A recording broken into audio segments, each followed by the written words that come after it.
تاسو ډیره زیاته مننه شکریه. نن که تاسو وګورئ نو الله پاک چې کوم دا آفت راوستی دی یقینا چې دا یو پارت ټایم نه دی راوستی د الله له طرفه دا خو اخبار فروش چې څومره دي لږ زما خیال 40-45 زموږ په سوات کې داسې وایي داسې زموږ نور داسې رونه دي چې هغه د غربت په لاسه مطلب دا دی یو طرف ته که دوی ووایي چې انتظامیه چې هغه ښه خبره کوي چې تاسو په خپل کورونو کې کښېنئ او تاسو مه راوځئ نو هغه هم زموږ د پیدې لپاره وایي که تاسو دا سوچ وکړئ که زه بهر وګرځم یا بل وګرځي نو دا مرض چې دی نو دا موږ خپل کور ته وړو. دوی له دا پکار ده چې کم از کم زمونږ وزیر اعلی د سوات دی بیا زمونږ اته ام پی ګان دي داسې ام ان ګان دي زمونږ د سوات ښه وزارت یې ورسره دي پکار دي له دا ده چې د اخبار فروش شو یا زمونږ د نور چې کوم رونه دي چاپونو واله شو یا مطلب دا د ریړو واله شو مزدورکار شو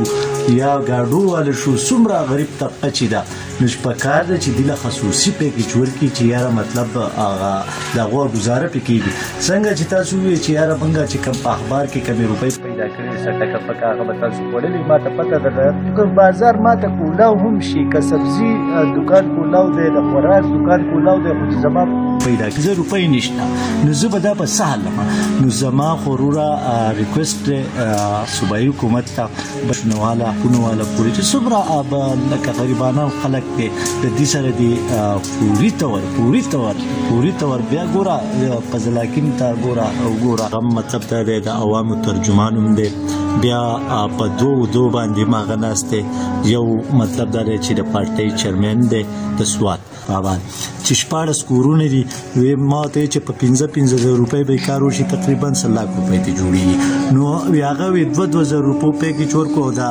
62,000 روپۍ ځان په سخت وخت کې چې یو سړی خو زه به دا ووایم چې کم سړی ښه کولی شي او وروره وسې رسي نو مهرباني وکړئ تاسو په خپل لاس باندې مستحق ته یې ورسوئ د بل چا په لاس باندې په خپل لاس او په پردي لاس باندې خلک ماروم نه وژني لکه دا یو متل دی زه د دې خلکو نم ریکویسټ کوم د حکومت نم ریکویسټ کوم چې مهرباني وکړئ او تاسو په دې باندې ښه فوکس وکړئ مطلب دا د دې خلکو له ښه پیکیج ورکړئ نو انشاءالله تعالی چې بیا به یو سړی هم د کور نه راوځي که نن یو سړی راوځي انکیس که راوځي خو یو سړی به راوځي چې زه ځان له 100 روپۍ پیدا کړم چې خپل بچو له ماښام له سبزي ویسم دال ویسم څه ویسم خو چې ته یې په کور کې دې قید کړي هم دي او د دوانو درک هغه سره نه لګي نو تاسو ما ته ووایئ چې د دې نه به جوړېږي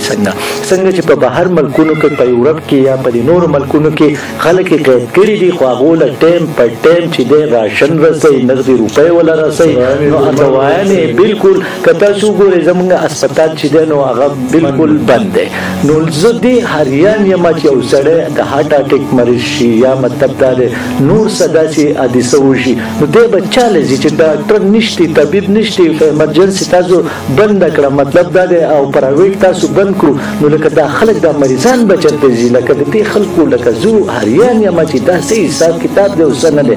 زما چې څومره وس کېږي مطلب د منډې د پیسو نه وس نه کېږي پاکه خبره ته کوم زم د خدای تعالی عاجز یم د پیسو وس نه کېږي خو منډه د منډې وس نه کېږي مطلب که په چا سخته راشي که په نیمه شپه هم راځي نو انشاءالله تعالی زه ورته تابعدار یم